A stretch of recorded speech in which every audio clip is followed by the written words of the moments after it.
शिक्षक साथियों नमस्कार। आज हम बात करेंगे बेसिक शिक्षकों के लिए ई पाठशाला फेज 5 की शिक्षक डायरी, वो भी कक्षा 5 की कैसे भरी जाए। हालांकि मैंने इसके पहले आपको बता चुका हूं। अगर आपके पास कंटेंट नहीं है तो आप यहां से अपनी डायरी को फिल कर सकते हैं। चूंकि इसकी मॉनिटरिंग बराबर की जा रही है, इसका कई बार आदेश भी आ चुका है, इसलिए डायरी भरना अति आवश्यक है। इसके पहले हम 5 जुलाई से 18 जुलाई तक की डायरी को कैसे भरा जाए बता चुका हूं। आज हम यहां पर बात करेंगे तृतीय और चतुर्थ सप्ताह की डायरी को कैसे भरा जाए, यानी 19 जुलाई से 1 अगस्त 2021 तक की डायरी को आप कैसे फिलअप कर सकते हैं। डायरी को फिलअप करने से पहले आप एक पेज जरूर बना लें, जिस पर जो हमारी मासिक मीटिंग्स होती हैं उसमें जिस क्लास को आप पढ़ाते हैं उसकी संपूर्ण जानकारी आप जरूर रख लें। आइए देखता हूं कौन सा वो फॉर्मेट है जो आपको भर के रखना है। और कोई भी यदि आपके यहाँ मॉनिटरिंग के लिए आता है तो आपको उसके माध्यम से पता चलेगा कि आपके पास कितने बच्चे हैं। तो उसी के संदर्भ में अगला जो स्लाइड है वो आपके सामने आ चुकी है, जिसमें देखिए आप जिस कक्षा में पढ़ा रहे हैं उसमें कुल कितने छात्र हैं लिख करके एक कॉलम बना लीजिएगा। छात्र जिनके पास स्मार्टफोन हैं, तो आप जितने स्मार्टफोन हैं जिनको आप व्हाट्सएप ग्रुप से जोड़ चुके हैं उनके आपको यहाँ पे नंबर्स लिख लेना है। व्हाट्सएप के माध्यम से पढ़ने वाले अब कितने बहुत से बच्चे हैं नहीं पढ़ते जुड़े हुए, लेकिन वो पढ़ते नहीं, पढ़ने वाले बच्चों का यहाँ पर आप नंबर लिख सकते हैं। जो आपके क्लास के बच्चे हैं उनके किन किन घरों में दूरदर्शन यानी टीवी जो है टेलीविज़न है उनकी संख्या भी यहाँ पर आपको दर्ज कर देनी है।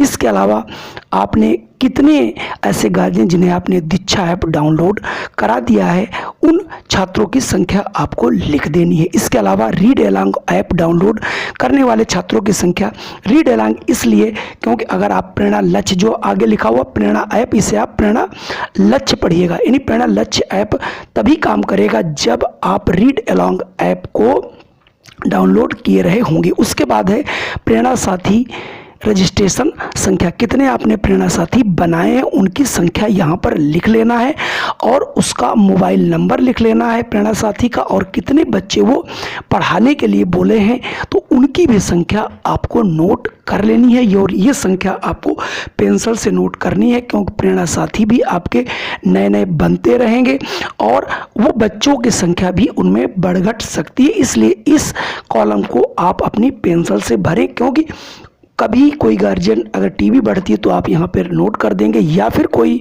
गार्जियन जो है नया मोबाइल लाता है तो उससे जब आप जोड़ते हैं तो उसकी भी संख्या आप यहाँ पर भर सकते हैं। इसलिए ये जो चीज़ें हैं इन्हें आप अपनी पेंसिल से भर सकते हैं। तो आइए अगली डायरी हम भरना प्रारंभ करते हैं। इसके बाद जो डायरी आप बनाएंगे उस डायरी पर आपको कुछ कॉलम्स खींच लेने हैं, या फिर आप मार्केट से छपी छपाई डायरी भी ले सकते हैं, या फिर जो आपको शिक्षा विभाग द्वारा मिली हुई डायरी है उस पर भी इन कॉलमों को खींचकर बनाया जा सकता है। तो सबसे पहले आप ई पाठशाला जो आपके लिए चलता है उसमें आप दिनांक लिख लेंगे, दिन लिख लेंगे। उसके बाद दूरदर्शन डीडी यूपी जो भी समय, चूँकि अब समय गड़बड़ हो रहा है तो आप समय जो है यहाँ पर ऊपर 11 वैसे 11 से 11:30 आता था, लेकिन अब टाइम बदल चुका है, कभी कभी आता है तो आप उस टाइम को उसी के नीचे नोट डाउन कर लेंगे। तो सबसे पहले इसमें विषय और टॉपिक लिख लेंगे और प्रतिदिन अंग्रेजी आओ सीखे का एपिसोड भी प्रसारित होता है, उसका भी आप नंबर यहाँ पे लिख लेंगे।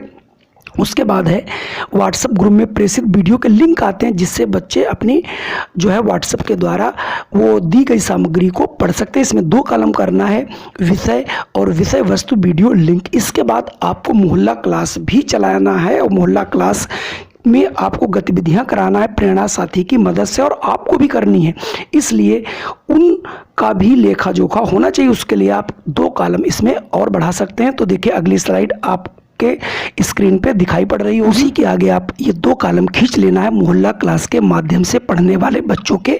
यहाँ पर आप नाम भी लिख सकते हैं और मोहल्ला क्लास में कराए जाने वाले कार्य, ये कार्य क्या हैं, आप कोई भी टॉपिक लेकर के पढ़ा सकते हैं। वो भी आपको ये एक ध्यान रखना है, कोई गतिविधि करा देनी है, ऐसी गतिविधि जो आपके लर्निंग आउटकम से संबंधित हो। ये सभी जानते हैं कि कोरोना काल में सभी बच्चे बहुत पिछड़ चुके हैं, इसलिए छोटी छोटी गतिविधियों के माध्यम से आप उन्हें जोड़ है, घटाना है, गुणा है, भाग है, भाषा से संबंधित प्रश्न दे सकते हैं, कोई वर्कशीट दे सकते हैं, उसका भी उल्लेख यहाँ पर किया जा सकता है। तो अब मैं बताता हूँ आपको डायरी भरनी कैसे है। तो सबसे पहले आप 19 जुलाई 2021 डाल देंगे और दिन सोमवार था और उस दिन हमारा परिवेश प्रोग्राम आया था हमारी डीडी दूरदर्शन पर और समय था उस दिन 10 बजे से लेकर के 10:30 बजे तक। और हमारा परिवेश के अंतर्गत जो टॉपिक था जीव जंतुओं की रोचक बातें प्रसारित किया गया था और एपिसोड नंबर 43 जो है इंग्लिश का प्रसारित किया गया था तथा इसके साथ साथ जो वीडियो लिंक था वो हिंदी और गणित के लिए प्रसारित किया गया था। और हिंदी का टॉपिक था 3 अक्षरों वाले शब्द तथा गणित का टॉपिक था 3 अंकों वाली संख्याओं का जोड़। और दोनों के लिंक यहाँ पर दिए गए हैं और ये लिंक आप जरूर लिख दिए, जब चाहे तब आप बच्चों को इस लिंक से खोल करके उन बच्चों को आप दिखा सकते हैं और मोहल्ला क्लास में भी इसका प्रयोग कर सकते हैं। अब ठीक इसी प्रकार से प्रतिदिन की गतिविधियों के अनुसार जो कार्यक्रम आते हैं वो आते रहेंगे और आप अपनी डायरी इसी तरीके से 1 अगस्त तक भर सकते हैं।